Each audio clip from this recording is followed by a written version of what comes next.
To be fair, you did catch a 7. In practice. Everyone was catching them in practice, apparently. That's what I'm saying. We're gonna Practice. sponsor this. If you take Alex's practice and Zub's thoughts, Alex was sitting on the 33-pound bag. We'll call that a 40-pound Zoom bag. Yeah, Oh, I mean, no, it was that's What? realistically in the 22 to 25 pound range both days. You didn't even smile. Like, What is there? we What is there practiced- to talk about? you have your health. Kinda. There it is. yeah. There it is. Physical Hello, health. everybody. Yeah. Welcome to Bumps Talk Basque, episode 28. How lucky are we to be here? We're Lucky pretty are we? We have this week, we have Ryan Worth, local union man, local New Jersey Bass Nation. Hammer, not a Champion. nail, not a Champion. screw, straight up champion of Champion. the far northern territory in the much better state of New York. How's it feel? Well, welcome to the show. Welcome to the big leagues. Thanks. I was waiting for my invite on here. You know, I didn't know it was going to take me winning the New Jersey Nation tournament to get on here, but You got to do something special to get on the show. You're you debating had to see if Andre you on won here both days. for a while. Yeah, now. you got to do something special. We had Andre on here twice. He hasn't fished a tournament since 2018. You have to do something special or be special. To be There on it the is. show. And Well, he's yeah, Andre didn't have to do anything special. He is something It special. actually it does make sense if you look at our guests. You know, Andre, Jared. Just helping out them out. Jared was on here? yeah. One time, Brennan and Jared did a solo episode. Yeah. When you two didn't show up. Good I times. was, Well, are we Zoom's like a halfway every through other years week. for the podcast? Zoom is pretty much Yeah. like a guest that we have on every other week. So Yeah, I know. I'm a piece of shit. I don't like this hat. Like, I love, like, this is, I got Brandon to sign this. Like, I'm not a Daiwa guy. I can't do it. you can't have rep. more than one Brandon Polinick autographed hats. I would die for him. I'm sorry. Like, Why did he sign a Daiwa hat? Was that just your Yeah, hat at the time? I was gonna say you've shown autographed Brandon Polinick hats on this podcast before, and that was not the one you showed. no, because the BMP custom Yamaha hat that he just wore, kind of a fire little touch. But we'll do the Long Live the Elites because that came out today. Oh, yeah. I got You guys open on the bay tomorrow, right? Does that start tomorrow? It Pretty starts sure. tomorrow. I think it Yeah, starts on for sure. Wednesday. No, look it up. Probably Wednesday. Tomorrow. Oh, really? Damn, that's kind of early. It might be tomorrow. Tuesday? Yes, sir. No, because they're practicing today. They usually have an off day. For an open, they do an off day. That's so ridiculous. It's fishing okay. It's Yeah, fishing it's a lot Wednesday. better Yeah. than fishing a lot better than the October Open. Oh, you're right. Wednesday. Fishing better than when we The were results are good right now of like the most recent tournaments and stuff. Oh yeah. Guys are putting out 25, No, I'm very excited to see how this goes. and that's without. I'm excited to see who fishes it.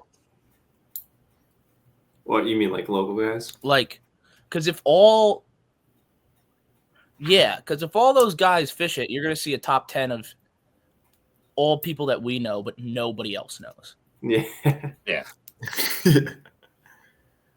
Yeah, they're gonna throw off the Like points for those the local lag. guys, those local guys are gonna kill them. Yeah. They're gonna kill them. dude, 3 days out there, and all the other guys are gonna come in, maybe busted one good bag one day, and then Yeah. That's the audibles. It'll be like 8 local guys. Yeah, it'll be like 8 local guys, 1 actual like Elite Series pro, and then 1 random guy. Listen, I'm just pulling for my boy James. James.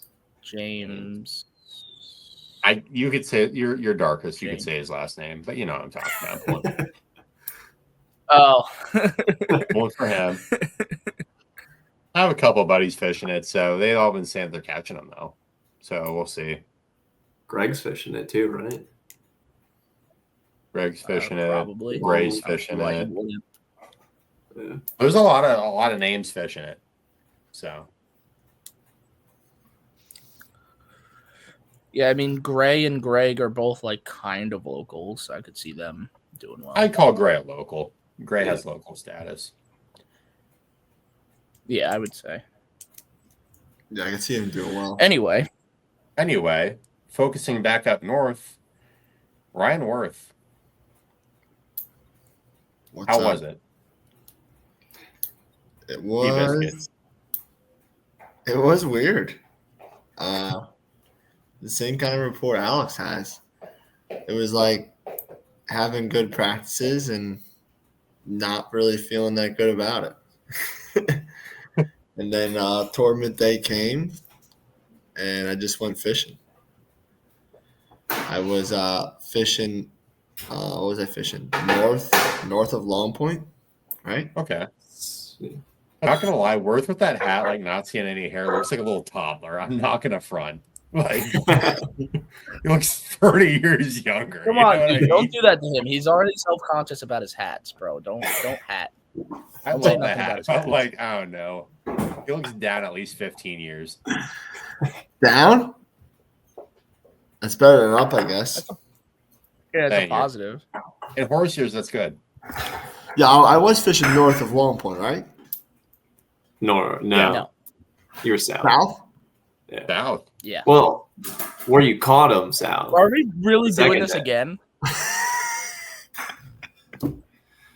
What's your job Bro, again? this guy does not know north and south. He was calling north. You're a south, and surveyor. south north. I know, He's- but dude, it's all the fucked up there, entire dude. week. 'Cause We you were go staying north, on the very and it north end gets of the lake, 30. and he thought we were in like Ithaca. You need to like bring your transit out on the water, you know, beep beep beep beep beep beep beep beep to know where you're at. No, Like, bro. I was fishing south of Long Point. There you go. Yeah. there it is. Yeah. Yeah. When you're talking Cayuga Lake and you're thinking of north and south, whatever you initially think, just automatically be like, I'm wrong, Yeah. and flip it. All right. What are we supposed to really do in this, though? What do you mean? Like, what am I supposed to do? Whatever you want. You talk. There are no Whatever you rules. want. Hi. I thought I'd be good at this, but I think I'm fucking absolutely terrible. Well, first of all, watch your language because half of our audience is probably about 14 years old. So just keep it PG first of all. Fuck them. Alex goes straight face. Fuck them. Well, Zub and Brennan are supposed to be asking you questions because I asked if I could not carry the pod this time, even though I have to every time. And First of all, Mrs. Worth, get in here. You keep Hi. nodding in there with that Yeah, noggin. hey, Ryan How told me I does- wasn't allowed. Hi. Oh no, you're more than allowed. We actually have some questions for you. well, you, Oh, you sure, broke how that do you rule know? immediately. How does it feel to be married to the New Jersey Bass Nation Cayuga Lake champion? It feels wonderful. Thank you so much Feels- for asking. What did he buy you with all of the newfound? Dude, Dude, wealth shut and fortune? up, dude. Better yet. What did you buy me? Well, on the agenda is an outdoor back patio and my master bathroom to be completed. Thank you. Oh man! And now Yeah. that he's a champion, he needs to practice more. So he's gonna have to hire somebody to get those done because he's gonna need some more fishing time. I couldn't agree more. I would love Perfect. to hire someone to get it done. Is it nice to know that Look Alex at can the- actually look at the catch light fish leave his without eyes. Alex? What did you say?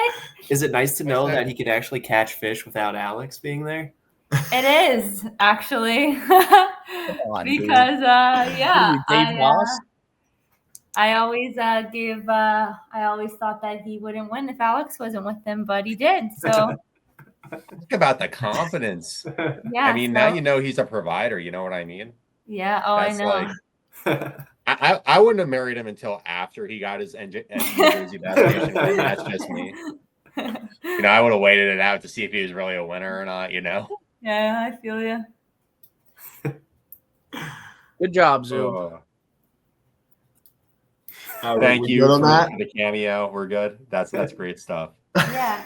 But Adme, don't crop me out of that shit or stuff. Oh, you're staying in. Did he bring you any wine home? Thanks. What did you say? Did you bring her any wine? Oh, I didn't bring her any wine. No. You didn't bring any Finger Lakes wine. No, he brought me nothing home. We got to 2 go trips back up there and no wine. And I told him before he left, I said, I hope you bring me home a nice treat. And then he came home with nothing. He So brought home the cash. He came home That's a what he champ. yeah, brought. the cash, we'll take that. You're right. A win is a win. Speaking of winning, Worth, I'm not trying to give you to get rid of the winning pattern, but like you've put your time in on the grass all over the place nowadays. You've been really, poking around, picking around. How did, this was your first time up there in a minute, right? Were you ever up there before? Once with Alex for like a day. I came for a day of the college series that we had up there. Yeah, because he practiced with Andre, I remember, so he almost killed him. You didn't get to have that experience, and then he tried to almost kill himself again this time. Yeah. No, I didn't practice. Again. He practiced by himself. I practiced by yourself. I practiced for 1 day by myself, and then I almost killed Ryan on tournament day. So you did have that experience. Yes. He actually caught my graph when I blasted my front graph off the front of my boat. He caught it. Well, look at him. He's got them catching hands. He's a champion horse and a champion outfield. Champion horse. Oh man, I should have asked your wife how she felt about marrying a champion steed. All right, so where were you going with this? No, where we're going with this is like, you're seeing Cayuga again for the first time in several years, and it's a lot of water. You know what I mean? There's a lot of pond.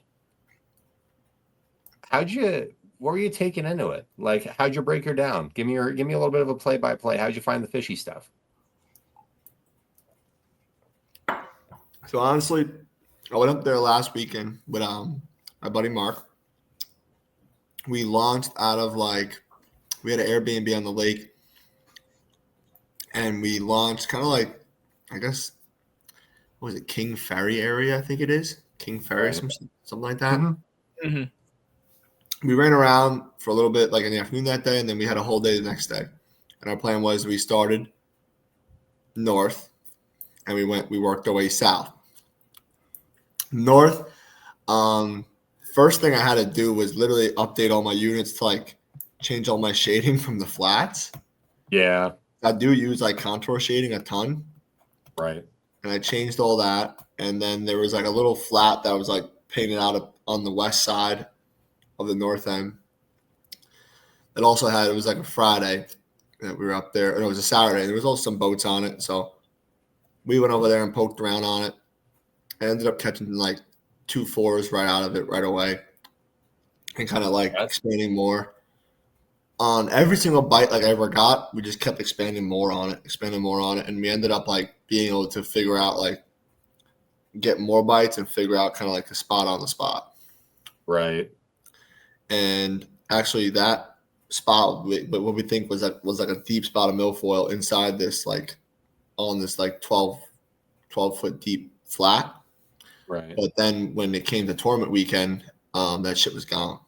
I don't know what happened to the milfoil, but the milfoil was literally 8 feet up in the air. I don't know if they sprayed that or they came through that with cutters or something over there, but there was half the amount of grass on that flat than there was the weekend prior. It was actually crazy. And then I just started actually just covering water. I just kept working my way south and covering water all the way down the lake. Trying to avoid the wind, a lot of it. Trying to find calm pockets, looking at where I think that day we were fishing there was like a south wind, but it was pretty. That first Saturday we were there was like light and variable. It was like a dream day. It was hot as hell. Like pretty much no wind. You could fish wherever you wanted. But I spent like majority.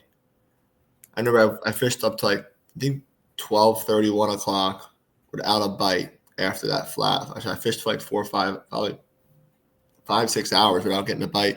And I wasted a lot of time on just shit like just fishing shit that like it doesn't look good. Yeah. You're just fishing it to fish it. And you're like, oh, maybe they're in here. And like you're kind of like putting yourself through in your mind because you don't want to just keep like hopping up and driving. You actually want to fish a little bit. Right. But you're like, I know they're not in here. Like I know this is not it. And then I finally ended up stopping on something. As soon as I put the trail motor, then I'm like, this looks like it's it. And it was on like the west bank, kind of like straight across from where I was fishing in the tournament. And they were loaded up in there. We caught the crap out of them that weekend there, but actually during the tournament, I only caught one fish out of there.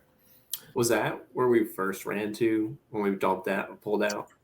And Yeah, kind of like that like area. You were like, "Oh, I saw one follow my jerk bait."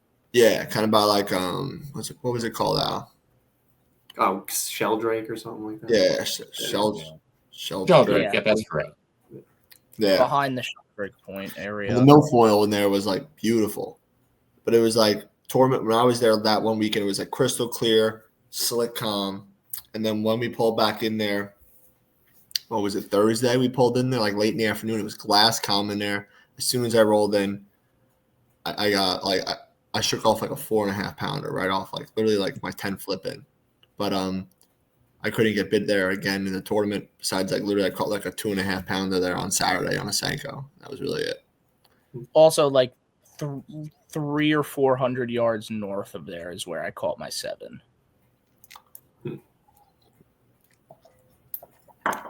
But the spot that I wanted on was funny because at the end of the day of the weekend, the weekend prior, me and my buddy were just fishing, and we kind of like we launched at a Lone Point. We were like, all right, I guess we'll just like hop on this bank and fish it all the way back to Lone Point and call it a day. And like we'll go home. And I was like pamming around, looking at my Panoptics. I'm like, wow, like dude, the grass looks like really, really nice. And when you're flipping it, you can kind of feel it's not that like weed stuff. It feels like milfoil because you're coming up clean. You're not getting stuck. So then I picked up a crankbait to kind of like hook some of it to see if I could see it. And I was hooking little pieces of it, and it was all like nice, bright green, like milfoil. It was all like fully submerged. Like you can't really see it. But every single day we were there, it was blowing like either like a west wind or a south wind. And it was always making that shoreline like literally like 2 to 3 foot. Like you're always just like bumping around. You can't really fish it clean. You're moving too fast, moving too slow. It's like, you're fighting the waves. And I was saying to Alex on Thursday, I was like, dude, if all my shit's blown out, like I'm just gonna go there and go fishing because that's the only bank that like is covered by Lone Point on that north wind. Right. He was like, all right. He's like, I'm gonna do the same thing if nothing else works. So in the morning, I literally left. I ran to the side of the lake, and it was like 3-4 footers everywhere I went. And I was like, all right, guess we're just gonna start there. It was a washing machine because I did the same thing because I had this rock pile with smallmouth on the west side that I planned on starting on, and there was about 4 footers on it. So I like attempted to fish it for like 10 minutes, and then I was like, all right, this is not going to happen. Oh, that doesn't help. Yeah. No. So just like when I watched Jesse come back and was trying to pound his rub rail back in the morning for like 20 minutes. Literally. So then I was starting to fish up one side of the docks, and I see another boat come in on the north end of it, and we start fishing to each other. And it's me and Alex. We meet like halfway in the middle of the docks. I peel off the docks. He keeps going down the docks, and I just start flipping the grass because I hate fishing docks. And I was just like drifting the grass down. We had like a beautiful drift that morning. It was like nice and calm. And I caught a fish, turned around on it, spot locked, and that's where it went down. I learned that I felt like everyone kept saying like, oh, like if I get bit in the grass, I can't like mimic it. But it was the exact opposite for me. Like every time I got bit in the grass, I was able to literally turn around, like do circles around it and get bit again and get bit again and get bit again. Like every single That's time. a grass bite you don't hear about happening too much, but that's like the fabled traditional grass bite. You know what I mean? Yeah, I mean, like I feel like if you catch you're supposed to like think a of. small fish, but like I feel like when you catch like a 4-pounder in grass, it can go like either or, but like usually they're not alone. I feel No. like if That's you're awesome. catching like that size, like quality of a fish, like he's there for a reason. Like he's not just there because you're like, oh, you got lucky, like you know. But I Now, are mean, you seeing them on scope at all or no? Like in so the grass, were you seeing life in there? Was there life in the area? so what happened was like on the first on Friday, the first spot I didn't really see much fish on scope. I saw like I could see like the clumps of milfoil, and I could see like what was like this, I guess like a rock pile or old point. It was all hard bottom, Mm-hmm. but there was something weird about like there's almost like a shelf or something where I caught majority of the fish and where we ended up fishing because it was definitely like a really sticky rocky bottom. Like you're getting like Right. I tried throwing a football jig in it for like literally 10 seconds. I was like, oh my god, I can't even get a football jig through it. So I was literally just throwing like a Texas rig beaver through it, Mhm. pegged. But it was definitely rock and grass combined, and it seemed like they would pull up on it in the morning and then like slink off it in the afternoon and just like kind of like because you'd catch them like 100 feet to the left of it and 100 feet to the right of it, and that's kind of like where every single bite I got was. Like I would just be drifting it and I would catch a fish and I'd hit a waypoint and it would happen to be like, I'm like, all right. So then once I started putting that together, I was like, I'm just going to literally stay in these like 200, 300 feet right here and just literally not move all day. I just kept doing circles. You didn't get bit more after that. Oh no, you said you got like one more in the afternoon, right after your flurry. I got like 4 more. So obviously I filled the limit off of that. I got 3 big bites like right in the morning, right off of it. That's what I think I caught.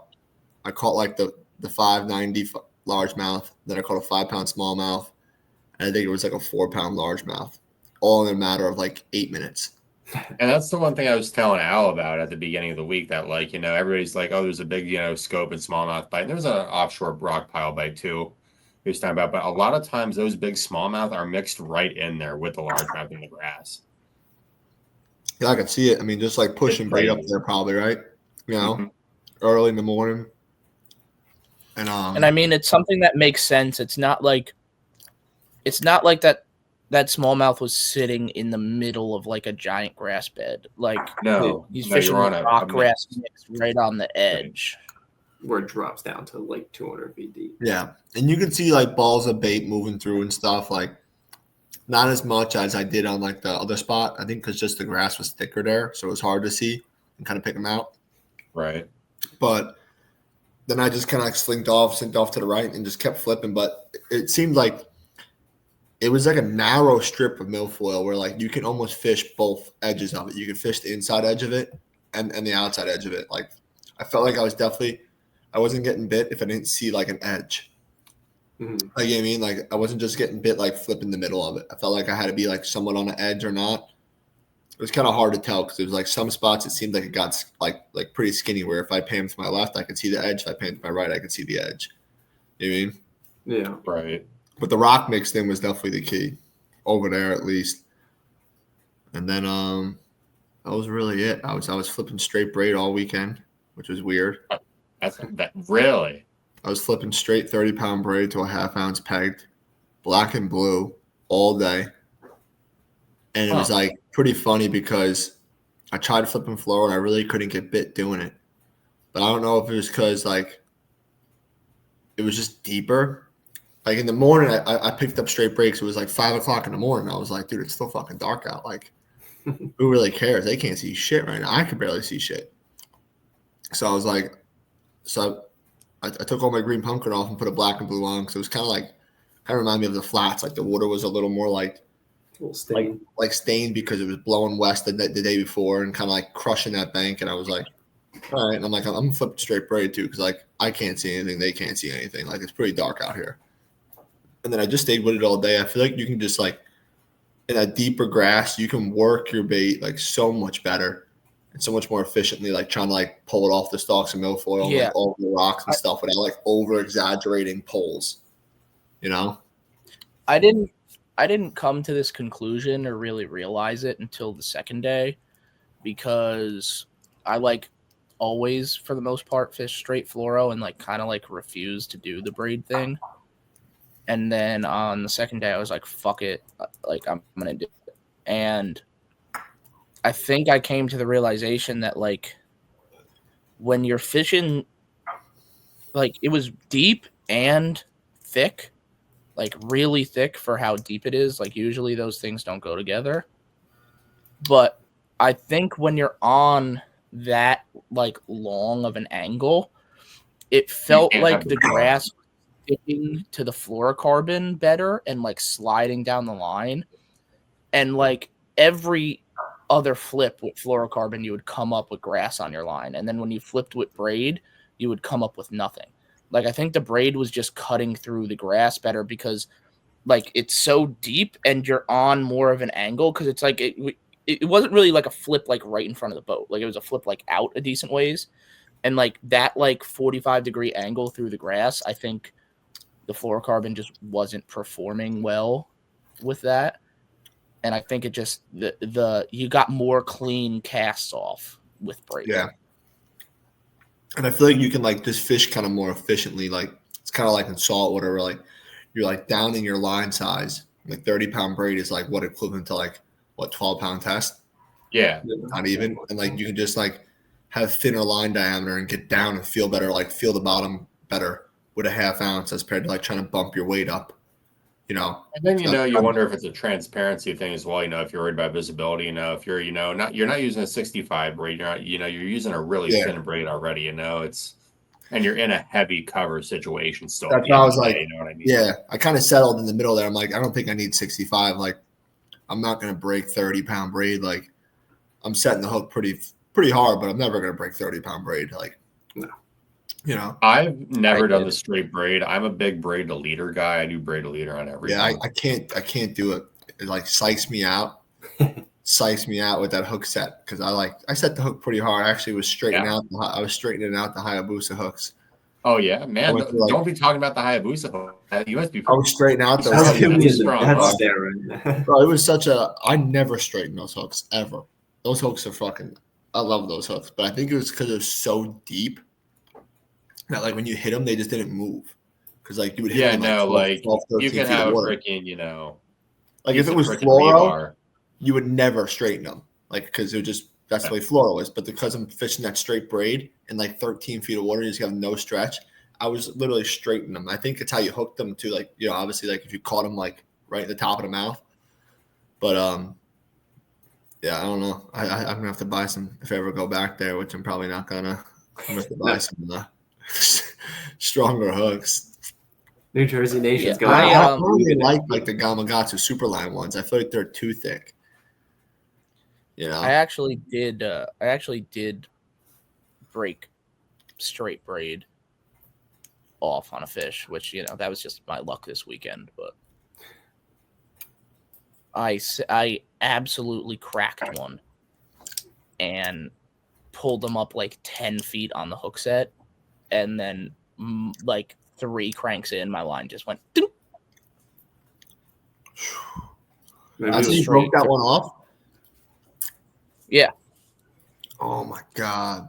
Now, were you fishing super slick or like regular braid? Regular 30-pound Power Pro. That's what I was afraid. I was fishing 8-strand all week, and I was really. Okay. Where did Zub go? He goes, I'm dead. Is it on my end? I guess so. Yes, it's on your end. I was fishing super slick, and I was like deathly afraid, bro, of those zebra mussels because I feel like super slick, once you get a nick in it, the 8 strands are so much thinner that it just goes, like it just pops. Like that's what we learned in saltwater fishing. We're like, oh, this braid is so much smoother, but it's like so much abrasion, less resistance. Like I think it's also potentially. I think it's potentially got something to do with the fact that, like, if it's fluorocarbon, I'm like checking my line all the time and retying, And if it's Yeah. braid, that just like doesn't even really cross my mind. And I had like the same knot all day. Yeah, I was Every checking. time it's so much. I was checking a lot because I feel like braid. Actually, I feel like you like literally. I mean, me and you like learned this at Maypack. The zebra muscles actually make it like it's worse than the floral. It seems like, Yeah. you know. I felt like it was bad 100%. that every other cast I was retying. Yeah. I felt like That was my problem on day 2. I just couldn't get momentum going. Like I felt like every time I caught a fish, I'm a big like throw them in the live well and like keep going with it, like and like carry momentum. Like and every time I caught a fish on day 2, it was just like something happened. Like I straightened my hook or like I need to retie, and I'm like, God damn, I feel like I just can't get like momentum going at all today. I feel like that's like a Yeah, really good it thing to was notice one of those, because a lot of people would just keep trying to force that momentum, and they would, they wouldn't be retying. They'd be, be trying to build on that and just taking the time to make those mistakes. I mean, not mistakes, but just make those adjustments. It prevents catastrophe at the end of the day. You know what I mean? Yeah, day 2 was actually like a huge learning curve for me because, like, literally, I had this. I had a code. His name was Finn. He was a great kid. just And man. And we like, I have like, what do I have? I have 2 fish in the box, and I was took me a while to get the bank where I caught the 23 pounds out of my head. So I fished it like 3 more times, and I turned them, and I think it was like 9:15. I'm like, yo, we're gonna fish down this one more time. It's like 3 footers. I don't know why we're even fishing down it. I'm like, bro, I gotta get it out of my head before we run north. I'm like, I have to fish it one more time, not catch a single thing, and be like, all right, cross it off the list. And he's like, bro, I get it. Don't worry. So then we fished that, and then we hit some docks, and I was like pulling my hair out. I'm like, I fucking can't stand this dock shit. It's like it's windy. Like I like fishing docks, but I hate fishing docks with another person in the boat too. It drives me fucking nuts. And it's like windy, and you can't get a good skip, and like your tank hits like the waves, and it's ramping up, and you're like, what the fuck, dude? So I was like, you know what? Like screw this. I'm gonna go flip grass. I'm like, then we're gonna go up north and just fish that flat for the rest of the day. So we get up there. I think I have 2 fish in the box. I had like a 4-pounder chase down the dock prior to that, and I was like still kind of thinking about that fish, and I was like kind of all bummed out. We get up there. He's dragging what was he dragging? What was it called, Alex? Brush hog. He had the Brush little hog. mini brush hog. No, he had the Guggen Baits one. Trench hog. Whatever. Trench hog, yeah. We're gonna call it a brush hog. Yeah, he's dragging that thing like painfully slow, and he's kicking the living shit out of me. He must have caught like 10 fish before I even caught a fish. He outfished me on day 1 in the morning. I had Finn day 1, and he stuck a five first. He stuck a 5 too, bro. Yeah, I was almost spun out in the first 30 minutes of the day because he was just kicking my head. So I'm like, in my head, I'm like, don't do it. Like, don't start fishing the way he's fishing. Just keep fucking fishing the way you wanted to fish and the way you've been catching them. I'm like, just keep doing it. And eventually it just gave in to me. Like after he caught like 10 fish in that fucking spot in like a matter of a half hour, I was like, all right, I'm tying on a fucking brush hog. Like I'm dragging it. And he's like, I got 5/16. I'm like, I got 3/8. I'm 1/16 off. I'm leaving it on. Like they're not gonna bite it. Right? They're not gonna bite it. No. I didn't get a single fish on it for like an hour. And he's just bailing them. Caught a 5-pounder on it. Then he catches like a 3.5. He's calling his limit, trying to figure out which one he wants, which one he doesn't want. Oh, that's pure crash out. That's absolute crash out. Watching. So I'm keeping my head on, and I said, Vin, you're crushing him, dude, but I'm putting this shit down. And he's like, he turned to me and he's like, bro, that's one of the first lessons I learned in like bass fishing. And he's a young kid. He's like, someone told me, he's like, dude, always fish your way and always catch them your way. He's like, don't try to fish anybody else's way, And I picked back up my flipping stick and I just put my head down and I actually glued myself to my Panoptics. And I was just like staring at my Panoptics, pamming around, trying to find grass. Like I ended up coming across like 2 balls of bait in the grass. I flipped my beaver right through them, got bit right away, put 2 keepers in the boat that way. So then I was up to like 4 fish. And then I was just like Except it seemed like we kept getting bit like where the grass started to thin out. And I saw like a nice little clump by itself. Just flipped into it. And I was like the lucky 4-pounder, the whistle fish at like 1. It was like 12:30, 1 o'clock or something like that, like with a half hour to go. Caught a 4-pounder right there. And that was the day, Saturday. But Saturday, It I was thought. later than that, bro. That was like 1:45. Yeah. Oh, yeah. Cause it was 2:30 weigh. I keep thinking it was like a 1:30 weigh. Because I didn't even get over there until 1 o'clock. Shit. I was shaking like a leaf. But Saturday, like, I feel like I learned more on Saturday because it was more of a struggle. Because, on Friday, I had 23 pounds by 9:30, and I didn't even know. I had no idea until like 12:30. I texted my wife, and I was like, I knew. Yeah, you knew. But, like, in the moment, like, I don't remember ever catching that 6-pounder. Because I'm like, I think it was the second fish I caught there. It was. Because I remember turning. So, for perspective here, Yeah. when Ryan's talking about his co-angler kicking his ass on day 2, so on day 1, I sat right next to Ryan and watched him catch 23 pounds while I couldn't get a fucking bite. And me and my co-angler Joe were actually talking about it because you caught that second fish, and I turned to Joe. I was like, dude, that's a fucking giant. And you didn't really say anything. And then you caught that smallmouth, and we're like freaking the fuck out. And I was like, dude, that fish he just caught was way bigger than that smallmouth. Like, I was like, that's a big smallmouth. But like, also from our angle, the smallmouth did not look as big as it was. Me and Joe were both like, oh, he's fucking over exaggerating that. It's like a 4-pounder at best. Like, we both didn't think it was. But the second fish, we were like, that's a 6.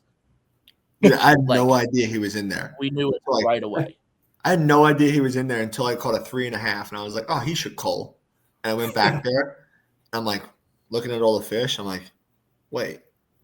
I'm like, he's not going to cull that one. He's not going to cull that one. He's not going to. I'm like, Venom. Like, I'm telling my co-angler, I'm like, I'm throwing this one back.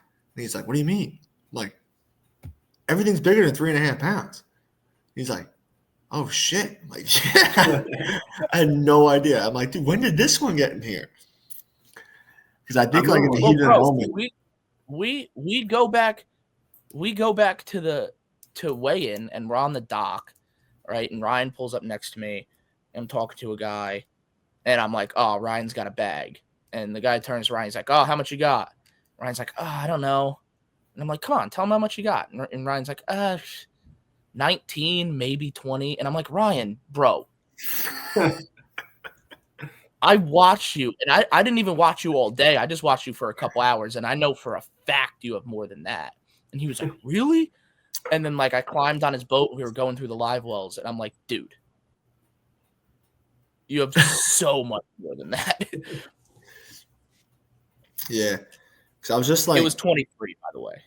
Yeah. I was just trying to, like, on that little flurry in the morning, I'm like, dude, just get him in the fucking live well. Like, get him in the live well and just turn back around and cast back out there. Because they can literally, like, if you sit there and, like, weigh your fish and, like, put them on the right cold clip, and then, like, it could be over. That literally went down in a matter of less than 10 minutes. Like, that's what I was trying to explain to my co-angler on Saturday. He caught that 5, and he was like, wanted to weigh it and stuff. I'm like, yo, you could weigh it at the fucking dock, dude. Like, just get it in the live well, get your bait back in the water, and make the same exact cast. Because there could be another one sitting right there. You could change your whole day right here in 3 casts. Yeah. You know what I mean? There's no point of just staring at it. Like, just put it in the live well and just get back to it. But it was just it's a weird lake. You just gotta, like, kind of grind it out. Fish, like, I think flipping the grass is definitely the way to go if you don't know how to find the smallmouth, which I had no idea how to find the smallmouth. And you just gotta put your head down and keep flipping and look for everything, like what good grass looks like. Clean milk well. Grass. Yeah. Sounds like you got it pretty figured out there, kid. No, it was just it wasn't much, bro. It wasn't much. It was just like I had 2 spots, and the spot I wanted on, I didn't catch a fish in practice on. I've actually broke one off there in practice, and that was it. But I think the wind has a lot to do with it. Me and Alex have been working on this theory for all of spring, battle on the wind. I think that if you want to catch fish in grass and you're flipping, you can't have any serious wind blowing into it. Yeah, I agree with that. I think it just like Wind does it will- wind blow will them shut around the or is it grass just blow the balls. bait? I don't know if it has anything to do with. I really don't know what to do with. Is like me and Alex listened to that one podcast a lot. Teal's Bass Galaxy. Seth Fighter said it on there, and he was like, if you catch 100 fish in that grass bed the day before, and the next day it's blowing right into it, he's like, you might as well just never fish it. One thing There's I no found point. when I fished day 1 versus day 2, like I fished right behind the island in front of the park Yeah. on day 1, and we caught like 5, 6, 7, 8 fish in the morning there. Yeah. And all the grass was standing straight up because I was fishing on the backside of the island. Yeah. I was coming out of the north, and I was trying to fish the north because that's where I caught fish in practice. But it was like blowing in there, so I just slunk behind the island and we started catching them. But then when I went there on the second day, all the grass, like I was looking, trying to find the clumps because it was actually clean. Yeah, it was all blown straight over. Couldn't get a bite. Two things about that. One, because, and I'm sure we'll get into this eventually, even though I don't want to. I fished behind that island a lot on day 2 because I had to. And something I noticed about that area from day 1 to day 2. One, on day 1, it was crystal clear, and on day 2, the algae bloom got blown in. The wind In the blew morning, the it was algae crystal clear. that area. Yeah, In the well, by the time afternoon. I got there after my 2-hour idle, it was significantly dirtier. Because, like I was saying before, I was telling you that at the end of day 1, we were sight fishing them in there. Like I was Yeah. pointing to my co-on guys, like, oh, there's one over there, there's one over there. On day 2, you definitely could not do that. Yeah. So I think that had a lot to do with it, and also like, except in like a bay situation, like it's different when it's a current situation. When it's a current situation that makes the grass fold over, that's fine because that's what it always is, and that's what they're used to. Yeah. On a generally stagnant body of water, and I will say there is like shockingly more current on Cayuga than you would think there would be Yeah. on a lake like that. It But did look- you know, on a normal lake that doesn't have like tides, you know, something that's generally pretty static, when that grass folds over, it's over. they You're don't want fucked. it. It's over. Yeah. You might as well pack. I mean, you could have 5 spots, and the top 4 spots are in the wind, and your 5th spot is out of the wind. The first spot could be 20 times better than the 5th spot. You might as well just cross the first spot off and go to the 5th spot, because 100%. if you're in a grass bed that's got on a static lake that's got 3 footers rolling over it and the grass is bent the wrong way that it's not usually, you are 100% wasting your time every minute you're in there. And I'm guilty of doing it. I literally did it on day 2. I did it on day 2 for like literally 2 hours. Yeah. 2 hours. I tried to force it for way, way, way too long just because I didn't really have anything else. Yeah. But I knew, like, you know, it's one of those, like, I'm sure you guys know what I'm talking about, but it's like when you're in the process of like losing it and spinning out, like the second the tournament is over, you can, like, the second it ends, you just instantly have the clarity of like, Yep. dude, like, I know better. Like, what was I doing? But when you're in the moment, you're just thinking about so much stuff that you just don't. And I think that was the main I mean, obviously breaking down and all that was a problem, but I think the main problem overall of the whole weekend was I just wasn't thinking clearly. Like, I did so much shit that I knew I wasn't supposed to do. And actually, for the first time, the one moment of clarity that I had was, fuck this. I'm going to play my game. I'm going to go up north and I'm going to flip grass where it's protected. And then I started going to it, and that's when everything exploded. Yeah. It's also a weird lake that we don't know, because I felt like everywhere I ran, like the wind just like was doing this everywhere. I hate to say it. I was using that deep dive app, bro, all weekend for that fucking wind, and it worked well. Yeah. It worked very well. I would just like run to a spot where, and it would be like covered on wind. It was perfectly timed. I went on the second day when I head up north to that flat.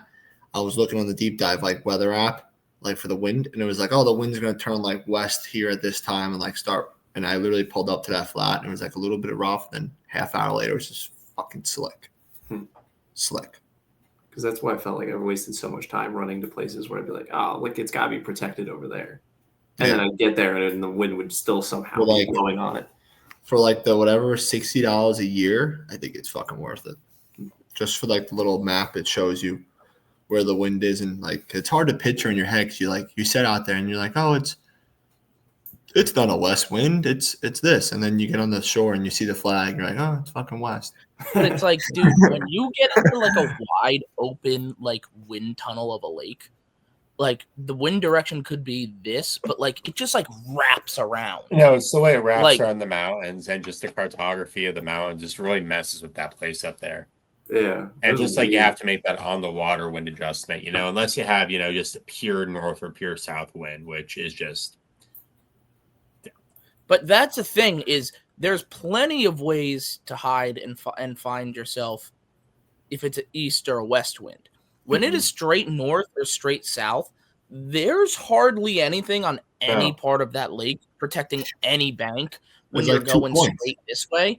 And like, yeah, the lake curves a little bit, but if the wind is north, where that lake curves, it just curves with it.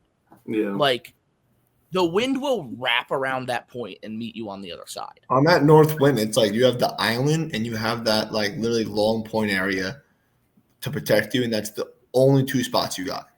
Yep. Yeah, and Sheldrake a little bit in that too. Guys just Oh, they like- die in it. On the opposite side of Seldrick, yeah. Yeah, No, but it's like dude, things like even that. But I that- mean, you even really that, don't have any I- protection.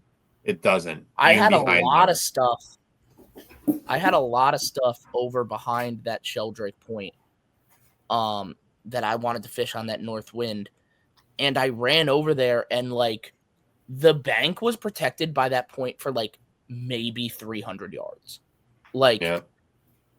it like the first like 10 docks were protected, and then it's over. Like it really didn't do anything. The wind just came right around it. Yeah. And when you're No, fishing it's- docks, like it's like any amount of wind just makes it annoying. Yeah. Oh yeah, absolutely. It's the place is a beast, and it usually doesn't leave empty. Yeah, we all gotta go back in May though and just go catch like 30-pound bags on a chatterbait. You got to go actually like last week of March, early Really? April. That Like- cold? Well, as soon as the water hits 40, the chatterbait just exits your hand. Like, I'm not kidding. Like, the water will be 40 to 42, and that's when the main, like, absolute freak bags are coming out. I'm serious. It's that first, like, immediate I'm looking warming for some trend numbers, after ice dude, too. I melt. don't want to just catch like 5 5 for all day. 5. Yeah, no, like, my Kinda one catches buddy was up there this year. 105. He was disappointed because he caught 27 pounds. He's like, oh, we only had 27 today. I wanted 30. Yeah, but if I'm like driving all the way up there and catching like 28 pounds, but I'm only catching like 5 fish a day, I'm not going to be happy. Well, you're catching a lot of fish, but you're only catching them in very short bursts. It's extremely window oriented. Like, you'll be out there all day and you'll have 2 windows, and the 2 windows are going to be some of the 2 best windows of your life. Maybe we'll just go to Champlain. Yeah, I mean, I'm just not. Gonna. How To long is it Champlain, going to catch take you to get back? 100 smallmouth a day that all weigh 4 pounds. What was that, Zoo? How long until you go back? How long is this going to take, you think? Do you want to take revenge on it? Or do you just need to, is it still too soon? I think me and Al might need to go to a pack on this weekend and win one. I I probably won't go back to Cayuga until I'm forced to. Like when a tournament schedule tells me, hey, you gotta go, I guess I'm going. But until that happens, I don't know. Maybe my tune will change in a few days. I usually have this like habit of like when things don't go right, I like I have like 3 or 4 days where I'm like, I'm never gonna fish ever again. And then like at the end of the week, I'll start being like more pissed at him than I've ever been. So that'll probably come. I'm not there yet. With that being said, that's like normal levels of me doing bad. Like the level of what occurred this weekend, I don't think has ever happened to me before. So I don't know how long this one's going to take to get over. All right, we've all been there. I have not. I have not caught them. I have broke shit and caught them. I've never broke shit and not caught them. And just been like wrong about everything. And just the part about it that bothers me by far the most is like what we were saying before. Is I'm like about like the decision making. Like I'm like I look back at what I was doing and I was like, I thought I was past that. Like the like spin out and just being like a complete fucking moron. Like I thought I had gotten to a point where I was past that. And that's what bothers me. Is like, because I think about like wanting to fish the opens and wanting to do this and wanting to do that. And I'm like, what if I go to an open and I pull this? Like, I don't know that I'm pulling it while it's happening. Like, I don't realize what I'm doing. I thought I was at a point where that wasn't going to happen anymore. I think it happens to everybody at all levels. I think it's very hard in how competitive the opens are today to get away with something like that. I think it still happens, but I think it's about finding it early enough and rectifying it and having the ability to bounce back on it. It's very hard to like go to say someplace like Cayuga and salvage it. You know what I mean? Because there isn't like an area over there you could go catch a bunch of rats, or there's somewhere you could really quickly flicker limit. You know what I mean? It's just, that's not the way the fishery is. There's no little hidey spot, you know, it's.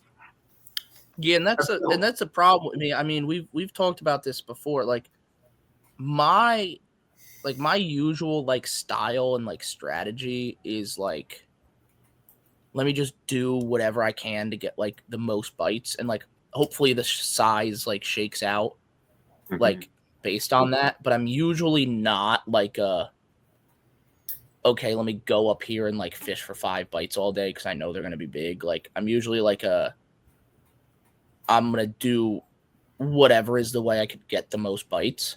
But, like, there was nothing I could do at any point to get a lot of bites. No, there's not. And it's not a high generation bite tournament. That's, you know, that's the style of fishery that it is. And I'm just, like, kind of the guy that, like, needs to put some fish in the boat early to get it rolling. Yeah. I mean, also, it was, like, you were putting, like, in a pretty unique situation there too, bro. Like you I mean, me and you know each other, so like you were able to literally watch me catch all those fish and like try to, and then roll up, like kind of we rolled in together on that. Like I feel like I just like kind of spun you out more and more and more. Like you weren't letting it get to you for a while, and then it just kind of got to you.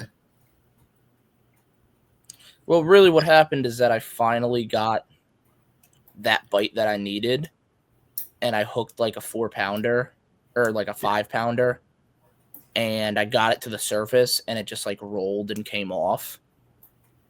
Yeah, and when that happened, my day was just over. Like, yeah, that was like the momentum fish right there. Yeah, I couldn't fight back out of that one because that was the one I needed to like fix everything, and it just. I was I was flipping there and it was getting slow, and I had like a 4-pounder, 4.5 follow me to the boat on what would have been my 5th fish, and I was like, man, it was really bothering me. Like, I don't know if I'm gonna get another bite. Like, the bite's getting slow, and like now, like literally like 45 minutes later, I was just kept my head down and kept flipping and kept flipping. And I flipped in the 5th fish, and I was like, thank fucking God. I was like, because this limit would be nothing without a 5th fish. I'd have all I'd have whatever 18 pounds for 4. 17 for 3. 17 for 3. Yeah. You really did on those first 3 fish have damn near 17 for 3. Yeah. Yeah. Pretty close. You had like 15, 16 for 3. Yeah. Worth, is that the biggest solo limit ever for you? No. Solo limit? Yeah. Yeah. Me and you Oh, caught. yeah. Oh yeah. I thought you said no. I was like, me and you caught like 24 something at Swartzwood this year, but that was the team limit. I saw that picture the other day, bro. We caught like 24.80 something at Swartzwood that day. Yeah, it was crazy. It's insane. Yeah, I mean, I was just thinking back, like I was like on that tournament morning when it was like so shitty. I was like, That's actually that day is actually probably the day that you got revenge on me for. It all came back around on Friday. from the Swartzwood day. Yeah. That revenge had been building up for almost a full year. That revenge has been building up since the flat, and that was a full spin out for me. Flats Nation Derb, that was a full, complete spin coaster. Same here. This year or last year? Last year and this year, minor spin out this year. I was This going to year. say, I thought that. I was going to say, this year, I don't think it was a full spin. Last year was a full spin out. Full. Yeah. 0 spin out. It's hard to Yeah, lose a spin out 4-pounder and then be like in your head, like, oh, I really didn't need him.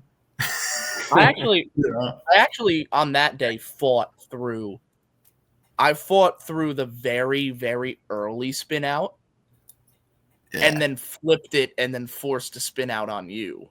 Yeah. Because we pulled in there, all 3 of us, me, Ryan, and Brennan, pulled into the same spot.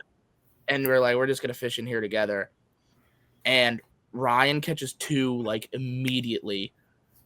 And then Brennan catches 3 in a row. So now Ryan's got 2, Brennan's got 3, and I've been sitting there watching and just like don't have a single hit. And I'm like, it's only like a half hour into the day, but I'm already fighting the spin out. And then I literally catch like a full 17 pounds in like 15 minutes. Literally. Yeah. And I was like, oh, okay, we're good. And then in the middle of that happening, Ryan loses a 4 at the boat and just lost his mind. Worth just kept kind of slinking away from us too. Like you were just like fishing like further and further into the distance. Yeah. Like, get me the hell away from here. Watching Alex just like boat flip him in. You know? Worth doesn't lose his mind. Worth is a very well composed character. Oh, no, I lose it. I was proud of myself. I'm working on not losing it, but. Why are you proud of yourself, Brennan? What? Why are you proud of yourself?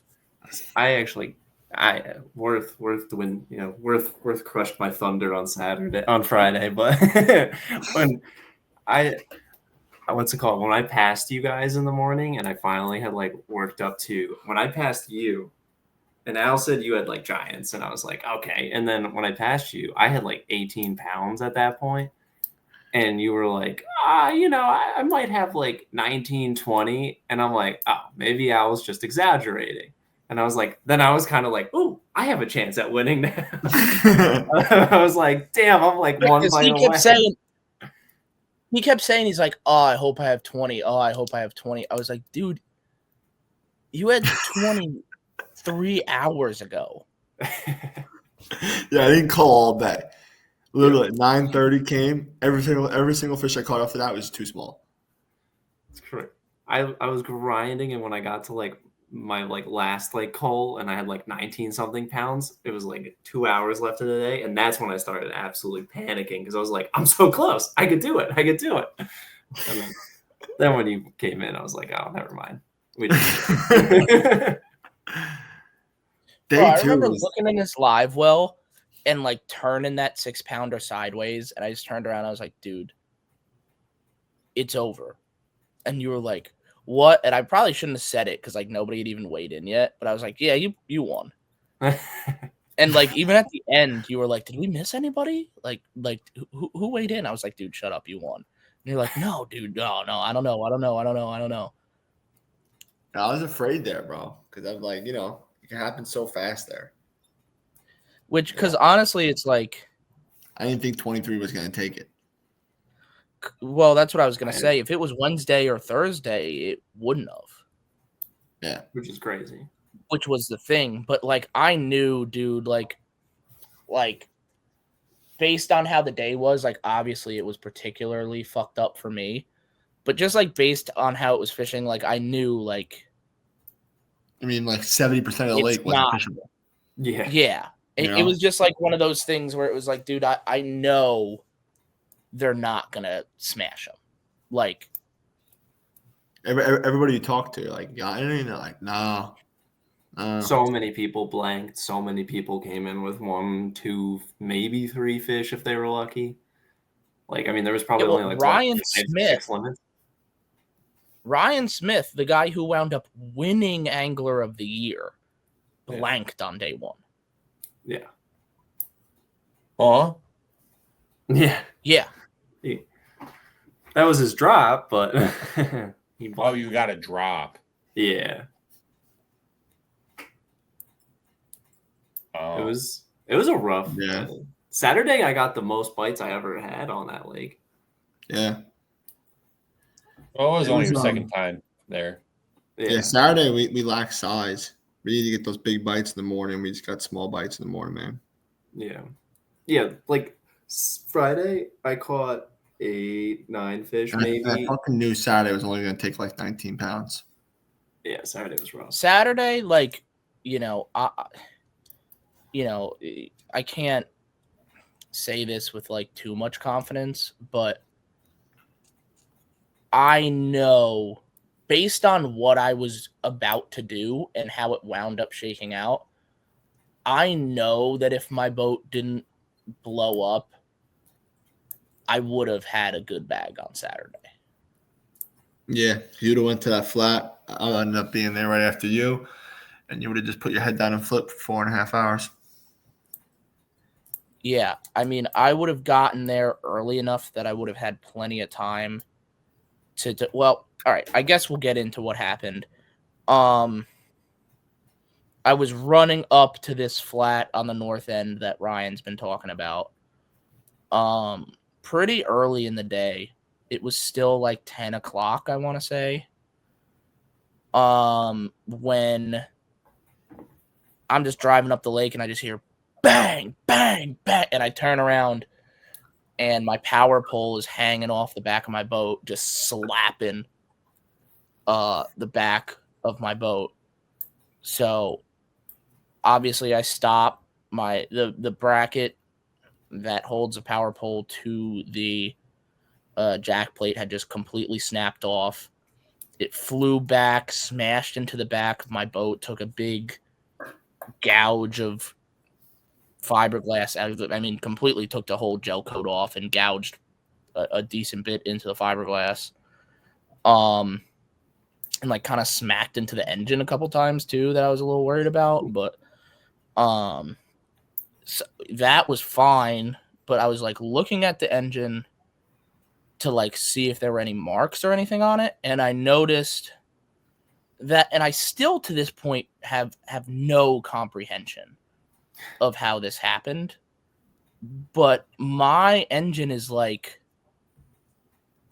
all the way up and like almost coming out of my jack plate. Oh. Yeah, it was nuts. I don't know how it did it. And I have a manual jack plate. It's not a hydraulic jack plate. So, It's like I mean, the somehow bolts backed itself on the out. side for the power pole bracket, right, had backed themselves out. And I didn't know this at the time, but the ones on the other side also had backed out a little bit. Oh. What I don't understand is how the center bolt spun up and up, because the center bolt wasn't broken. We were able to crank it back down in the parking lot. I don't understand how like the center bolt spun up enough to get it. Like I really don't get. But Were you point being bouncing is- waves off your transom a lot or no? Like, were you skipping them like, were you doing that at all or no? You know what I'm talking about, right? No. You weren't like skipping off the back? Oh yeah, for sure. Oh, I mean, that could probably get the force going up there to have that happen. To turn the bolt though on the jack plate? I I think feel part of like it I was mean, I just guess if knocking it. all the Powerful side bracket. bolts were already loose, it's like every Yeah. time you hit one, it goes up a little bit more. And then when the power pole snapped off is maybe just when I finally noticed it. Yeah. I don't know, but point being is like it was so fucking high that like I was like, dude, I can't. And I tried to fix it on the water. I didn't have like the tools on my boat like capable of bringing that. I mean, you can't really, even if you had No. the tools, you can't really lower your jack plate in the water. But either way, I didn't have them, and I couldn't really run for a variety of reasons. The main one being like my engine was actually like so high that I was afraid it was going to come out of the jack plate. Also like the power pole was kind of hanging back there, and I couldn't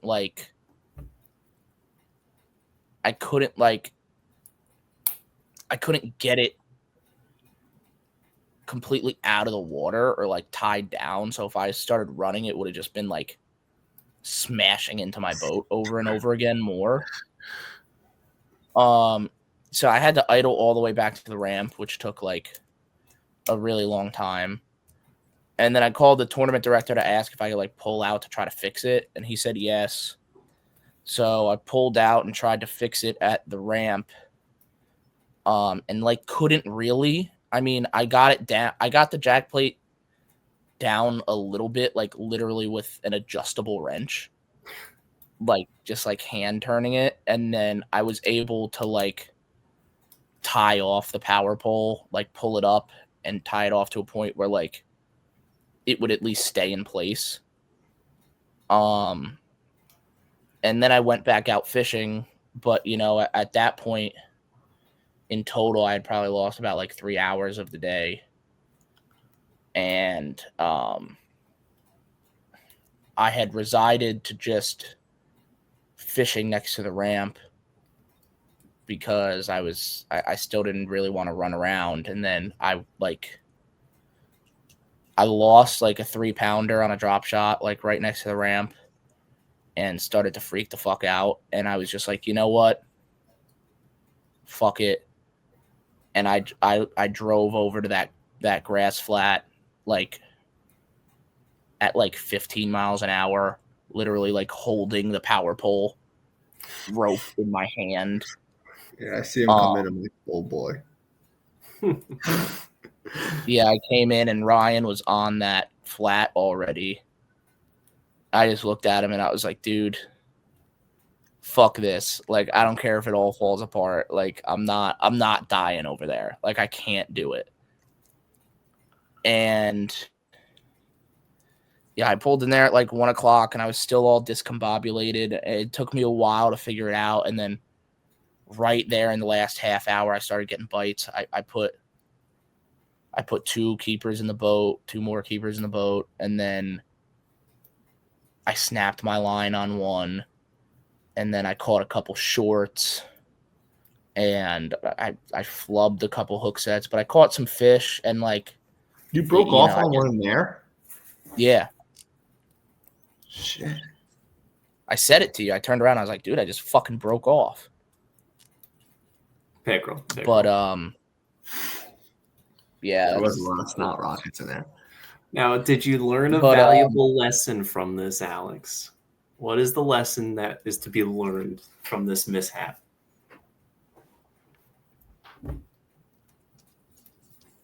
I don't know. Preventative maintenance. See a crack, say a crack. Yeah.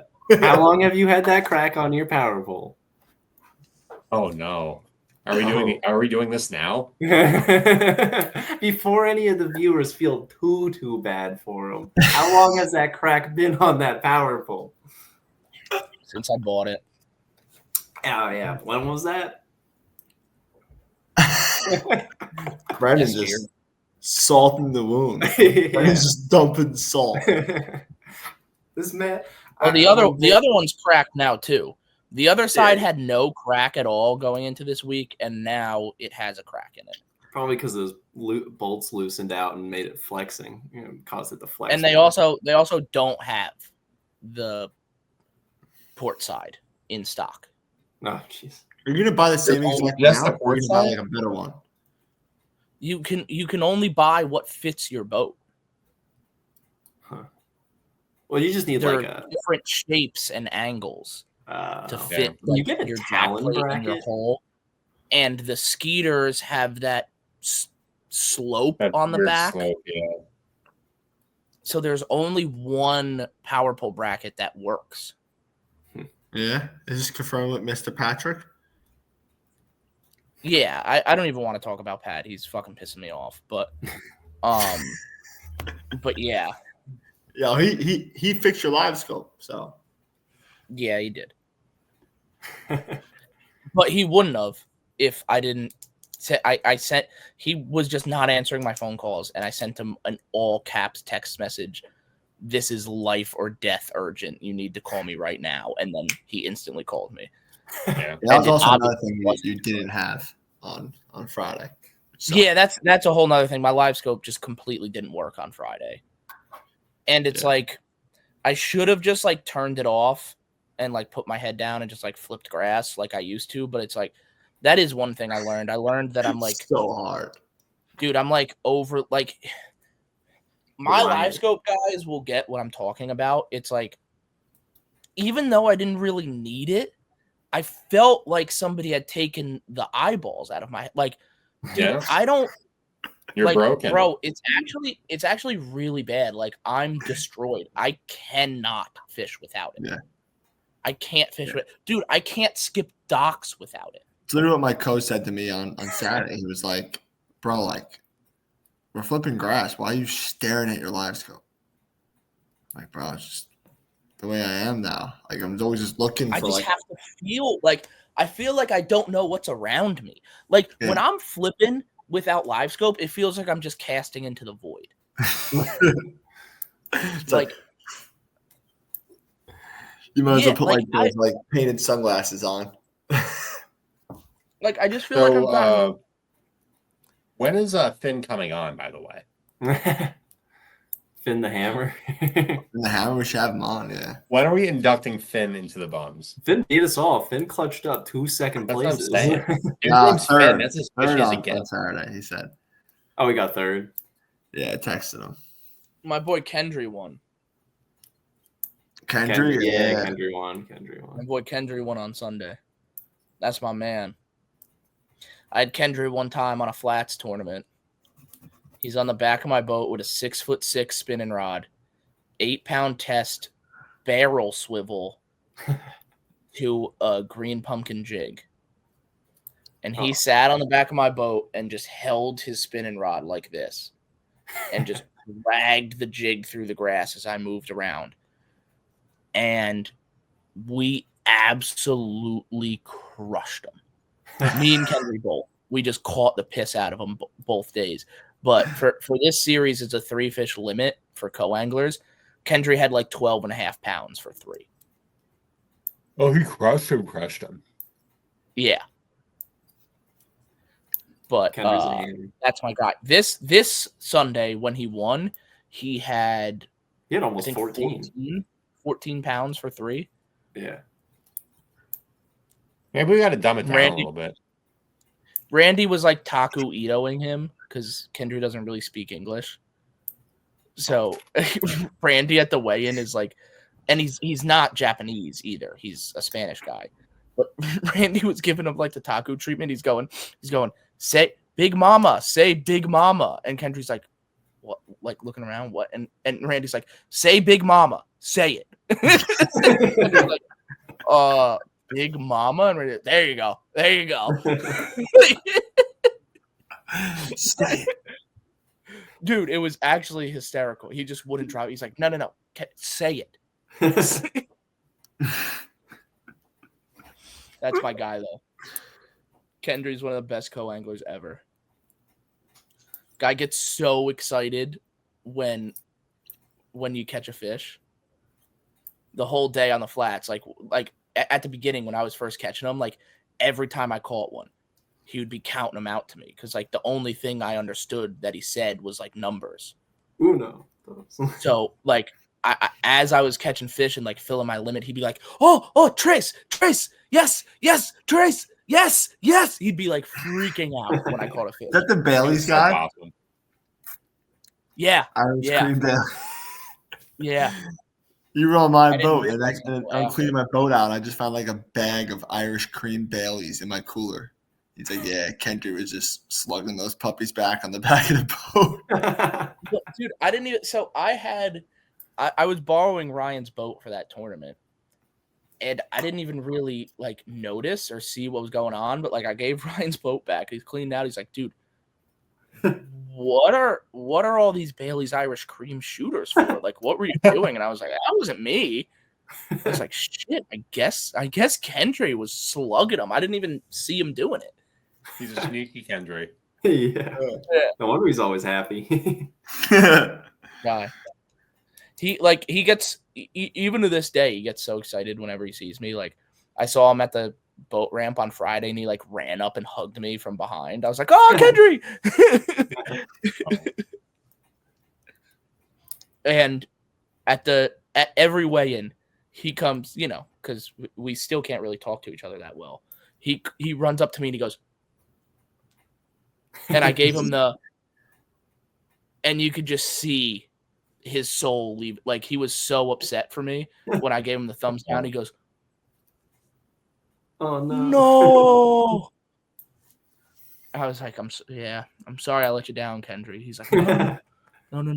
You next time. Be next time. Such a great guy. There's a few good co-anglers out there. There are. I mean, the nation for the most part. The guys are well rounded, bro. There's a lot of good guys. Yeah. I've always had good nation co-anglers. My Champlain co-angler, I love the guy, right? So my buddy, actually, the one there I sank my boat with. So my one buddy actually drew him this previous weekend on the St. Lawrence BFL. And they're both talking. He was talking all this shit. Not really. He was just like, oh, he brought my story came up. He's like, yeah, I was with this one guy the one time. And anyway, long story short, it's not my fault for what happened to this co-angler. Because Joe, if you're listening to this, I love you to death, buddy. You're a great guy. The one kid that took him out is like 4'11". He's like, dude, the bag was as tall as me. The co-angler bag was as tall. He snapped GC. No, what he said. He snapped a Conquest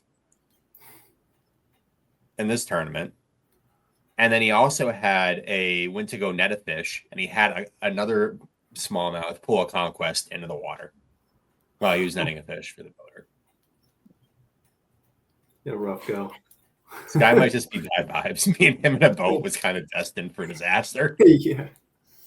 He was bad luck on that Yeah, night. PFL co-anglers are a different experience, but My nation co-angler on the regional, he what's it called? He stiffed me and he drank our beer and left at the end of the day.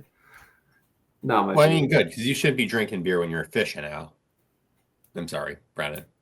No, it was we were rigging rods after the tournament, and he stuck around, hung out with us for like an hour, drank a bunch of beer, and then just walked away. I was like, oh, all right. I didn't just ride 70 miles on Champlain for nothing. My one BFL co-angler who's an absolute dog, his name's Eric. He drew Kyle Cortiana in the Champlain Toyota Series, sorry. Got absolutely smoked by Kyle Cortiana because you're not catching a fish behind that dude when he's got scope and he's in the abyss. But then invited him over for beers after, so I guess it was okay. There you go. But yeah. It happens, There's a couple good bro. Like, I'm not getting into the co-angler conversation again. So No. I'm not doing it. But yeah, no. But for the nation, I mean, there's a couple guys, there's a couple infamous guys that everybody knows about, but for the most part, they're pretty good. Yeah. Like I was saying, even Max on Saturday was a cool move for me. Oh yeah.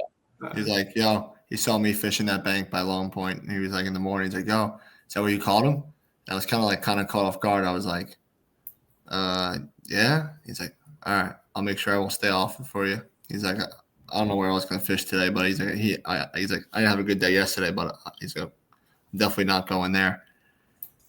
Which was like, yeah, it kind of caught me off guard too. I was like, because I was kind of like, and then he was like, oh yeah, like I'm just make sure I'll stay off it for you. And I was like, You oh, don't see that. yeah. I'm like, thanks. I was having a conversation with Joe, my co-angler, on day one about this because we were talking about like guys like trying to like hide stuff from other guys and like not talk about where they're catching them in practice and stuff like that. And I was like, honestly, like if you want to make sure that I don't go to your stuff, tell me where it is because now I'm not allowed to go. Like, if you're like, oh, I'm going to be fishing the whole tournament here, this is where I'm smashing them. Now I'm not allowed to pull up on you. Like, but if we're fishing and I see you coming this way and I'm going that, I mean, I'm going to fish through it. I don't give a shit, you know? Yeah. But like if you're trying to hide, I was like, it actually tends to like have a reverse effect. Yeah. Like if you're trying to hide stuff, because like, if I tell you where I'm catching them, now I just put you in a spot where you're just not allowed to fish there now. Like, or you look like an asshole if you pull up. Yeah. Yeah, which was super cool. I was like, damn, I'll remember that, you know. Max is a great dude. Max is a great dude. Now you go to Max and say, all right, where on the flat did you catch that 18? Yeah. Like, where should I avoid? What should I avoid on the flat for you? Yeah. Anything I should avoid, Max? Yeah, just let me know. Got an 8 this year? Yeah, he had 18 on that really windy day. Oh, I think you said he caught an 8. Yeah, like 20-something. 21. He had 22. He had 22. Right, but he catch an 8-pounder is what I'm saying. No, he didn't have 22. Yes, he did. No. He had a bag. Ryan Smith had 18 on the first day. He wasn't even close.